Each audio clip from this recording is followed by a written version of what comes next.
ओम शांति। आज 2 मार्च 2024 की बाबा की साकार महावाक्य है। प्यारे बाबा बोले, मीठे बच्चे, यह नॉलेज बिल्कुल शांति की है। इसमें कुछ भी बोलना नहीं है। सिर्फ शांति के सागर बाप को याद करते रहो। प्रश्न: उन्नति का आधार क्या है? बाप की शिक्षाओं को धारण कब कर सकेंगे? उत्तर: उन्नति का आधार है लव, प्यार। एक बाप से सच्चा प्यार चाहिए। नज़दीक रहते भी यदि उन्नति नहीं होती तो ज़रूर लव की कमी है। लव हो तो बाप को याद करें।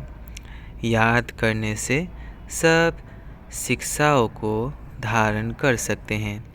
उन्नति के लिए अपना सच्चा चार्ट लिखो। बाबा से कोई भी बात छिपाओ नहीं। आत्म अभिमानी बनते खुद को सुधारते रहो। ओम शांति। बच्चे, अपने को आत्मा समझकर बैठो और बाप को याद करो। बाबा पूछते हैं, जब भी कहाँ सभा में भाषण करते हो तो घड़ी घड़ी यह पूछते हो कि तुम अपने को आत्मा समझते हो या देह। अपने को आत्मा समझकर यहाँ बैठो। आत्मा ही पुनर्जन्म में आती है। अपने को आत्मा समझ परमपिता परमात्मा को याद करो। बाप को याद करने से ही तुम्हारे विक्रम विनाश होंगे। इसको योग अग्नि कहा जाता है। निराकार बाप निराकारी बच्चों को कहते हैं, मुझे याद करने से तुम्हारे पाप कट जाएंगे और तुम पावन बन जाएंगे। फिर तुम मुक्ति, जीवन मुक्ति को पाएंगे। सभी को मुक्ति के बाद जीवन मुक्ति में आना है ज़रूर। तो घड़ी घड़ी यह कहना पड़े कि अपने को आत्मा निश्चय करके बैठो। भाइयों और बहनों, अपने को आत्मा समझ बैठो और बाप को याद करो। यह फरमान बाप नहीं दिया है, यह है याद की यात्रा। बाप कहते हैं, मेरे साथ बुद्धि का योग लगाओ तो तुम्हारे जन्म जन्मांतर के पाप भस्म हो जाएंगे। यह घड़ी घड़ी तुम याद कराएंगे, समझाएंगे, तब समझेंगे कि आत्मा अविनाशी है, देह विनाशी है। अविनाशी आत्मा ही विनाशी देह धारण कर पाठ बजाए एक शरीर छोड़ फिर दूसरा लेती है। आत्मा का स्वधर्म तो शांति है। वह अपने स्वधर्म को भी नहीं जानते हैं। अब बाप कहते हैं, मुझे याद करो तो विक्रम विनाश होंगे। मूल बात यह है, पहले पहले तुम बच्चों को यही मेहनत करनी है। बेहद का बाप आत्मा को कहते हैं, इसमें कोई शास्त्र उठाने की दरकार नहीं। तुम गीता का मिसाल देते हो तो भी कहते हैं, तुम सिर्फ गीता उठाते हो, वेदों का नाम क्यों नहीं लेते हो? बाबा ने कहा, उनसे पूछो वेद किस धर्म का शास्त्र है? कहते हैं आर्य धर्म का। आर्य किसको कहते हैं? हिंदू धर्म तो है नहीं। आदि सनातन तो है ही देवी देवता धर्म। फिर आर्य कौन सा धर्म है? आर्य तो आर्य समाजियों का धर्म होगा।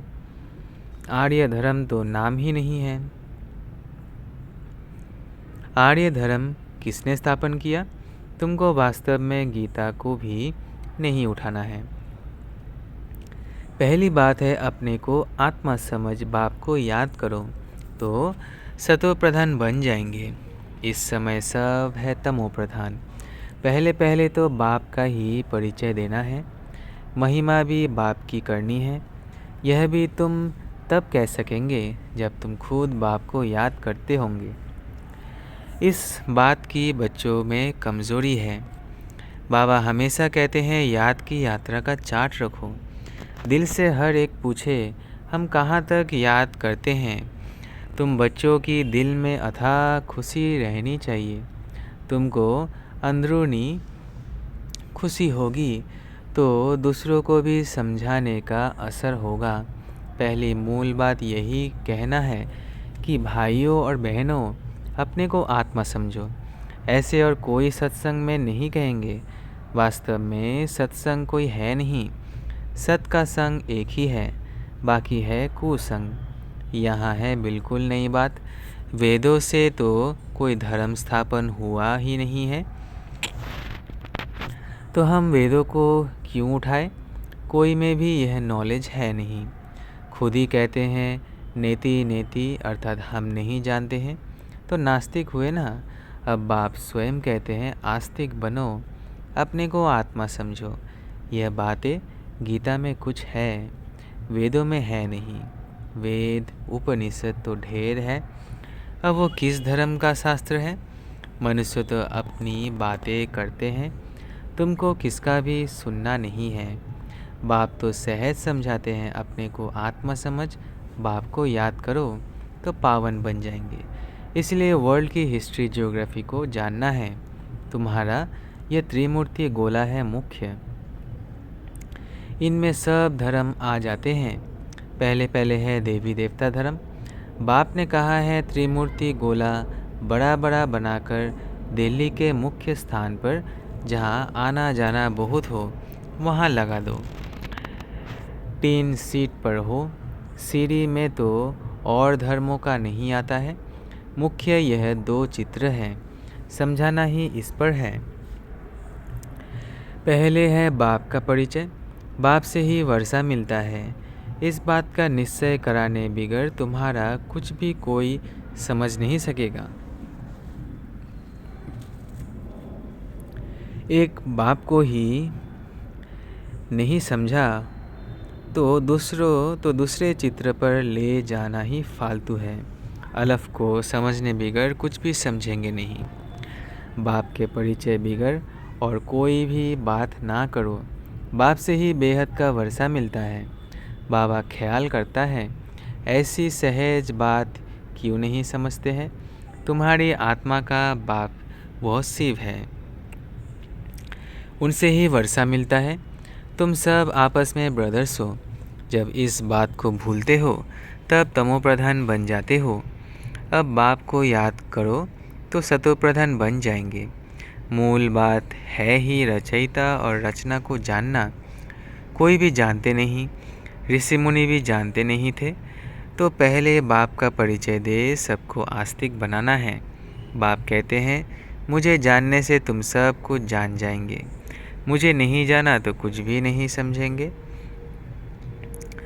मुफ्त तुम अपना समय वेस्ट करते हो। चित्र आदि भी जो ड्रामा अनुसार बने हैं वही ठीक है, परंतु तुम इतनी मेहनत करते हो फिर भी किसकी बुद्धि में बैठता नहीं है। बच्चे कहते हैं बाबा क्या हमारे समझाने में कोई भूल है? बाबा फट से कह देते हाँ भूल है। अलफ को ही नहीं समझा तो फट से रवाना कर दो। बोलो जब तक बाप को नहीं जाना तब तक तुम्हारी बुद्धि में कुछ नहीं बैठेगा। तुम भी जब देही अभिमानी अवस्था में नहीं रहते हो तो आंखें क्रिमिनल रहती है। सिविल तब बनेंगी जब अपने को आत्मा समझेंगे। देही अभिमानी होंगे तो फिर तुमको आंखें धोखा नहीं देंगी। देही अभिमानी नहीं तो माया धोखा देती रहेगी। इसलिए पहले तो आत्म अभिमानी बनना है।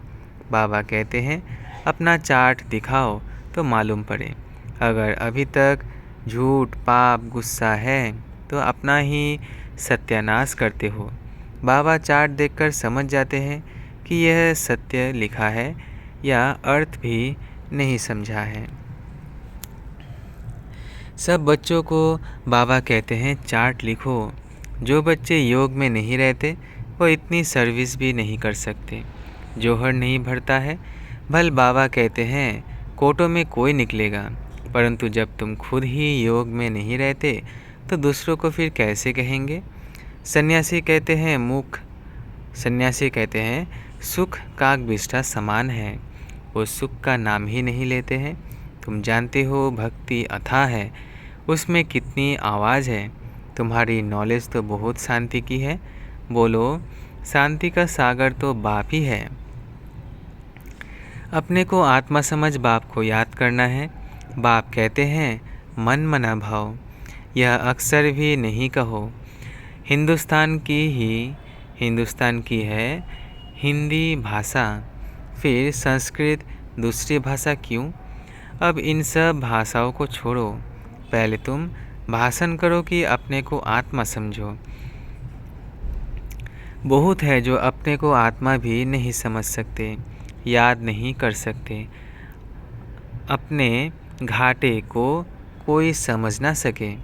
कल्याण तो है ही बाप की याद में, और कोई सत्संग में ऐसे नहीं कहते हैं कि अपने को आत्मा समझ बाप को याद करो।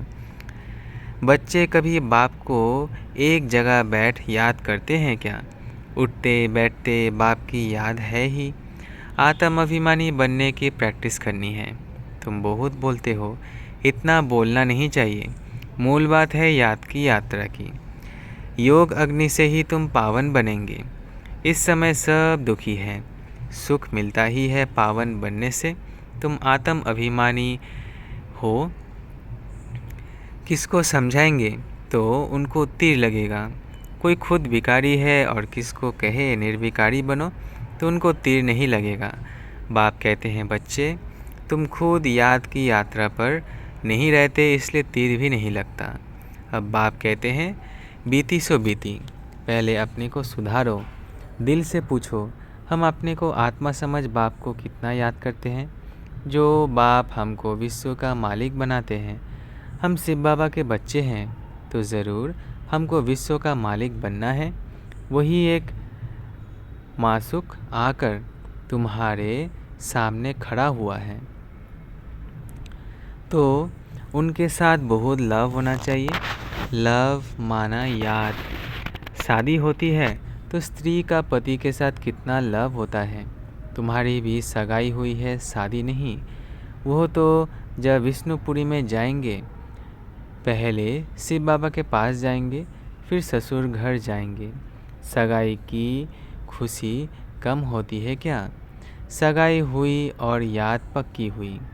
सतयुग में भी सगाई होती है, परंतु वहाँ सगाई कब टूटती नहीं है, अकाले मृत्यु नहीं होती। यह तो यहाँ होती है। तुम बच्चों को भी गृहस्थ व्यवहार में रहते पवित्र बनना है। भले बहुत नज़दीक भी रहते हैं, फिर भी उन्नति नहीं होती है। जो उस लव से आते हैं उनकी बहुत उन्नति होती है।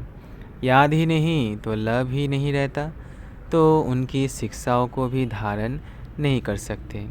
भगवानुवाच, तुम बच्चे सबको यही पैगाम दो कि काम महाशत्रु है जो आदि मध्य अंत दुख देता है।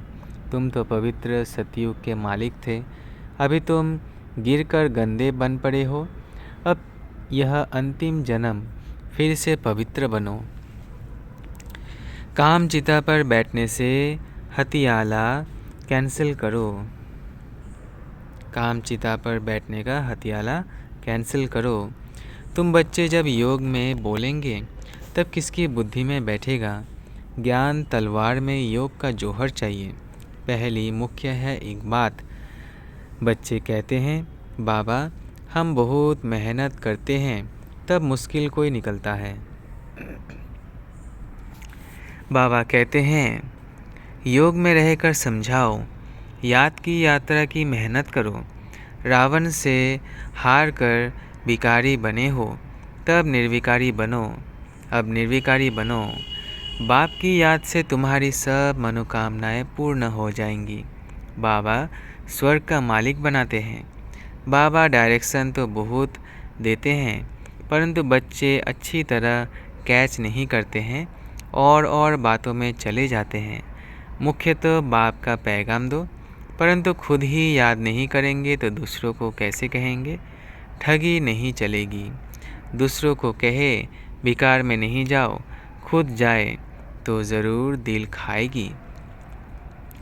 ऐसे भी ठग है, इसलिए बाबा कहते हैं मूल बात है ही अलफ। अलफ को जानने से तुम सब कुछ जान जाएंगे। अलफ को ना जानने से तुम कुछ भी समझ नहीं सकेंगे। अच्छा, मीठे मीठे सिकिलधे बच्चों प्रति माता पिता बाप दादा का याद प्यार और गुड मॉर्निंग। रूहानी बाप की रूहानी बच्चों को नमस्ते। हम रूहानी बच्चों की रूहानी माता पिता बाप दादा को याद प्यार, गुड मॉर्निंग और नमस्ते नमस्ते नमस्ते। शुक्रिया बाबा, शुक्रिया। धारणा के लिए मुख्य सार पहला है, अंदरूनी बाप के याद की खुशी में रहकर फिर दूसरों को बाप का परिचय देना है। सबको एक बाप का महिमा सुनानी है। दूसरा, आत्म अभिमानी बनने की बहुत प्रैक्टिस करनी है, बहुत बोलना नहीं है। बीती सो बीती कर पहले स्वयं को सुधारना है। याद की यात्रा का सच्चा चार्ट रखना है। वरदान, ब्राह्मण जीवन में वैरायटी अनुभूतियों द्वारा रमणीकता का अनुभव करने वाले संपन्न आत्मा भव। ब्राह्मण जीवन में वैरायटी अनुभूतियों द्वारा रमणीकता का अनुभव करने वाले संपन्न आत्मा भव। जीवन में हर मनुष्य आत्मा की पसंदी वैरायटी है, तो सारे दिन में भिन्न भिन्न संबंध, भिन्न भिन्न स्वरूप का वैरायटी अनुभव करो तो बहुत रमणीक जीवन का अनुभव करेंगे। ब्राह्मण जीवन भगवान से सर्व संबंध अनुभव करने वाली संपन्न जीवन है, इसलिए एक ही संबंध की कमी नहीं करना। अगर कोई छोटा या हल्का आत्मा का संबंध मिक्स हो गया तो सर्व शब्द समाप्त हो जाएगा। जहाँ सर्व है वहाँ ही संपन्नता है, इसलिए सर्व संबंधों से स्मृति स्वरूप बनो। स्लोगन, बाप समान अव्यक्त रूपधारी बन, प्रकृति के हर दृश्य को देखो तो हलचल में नहीं आएंगे।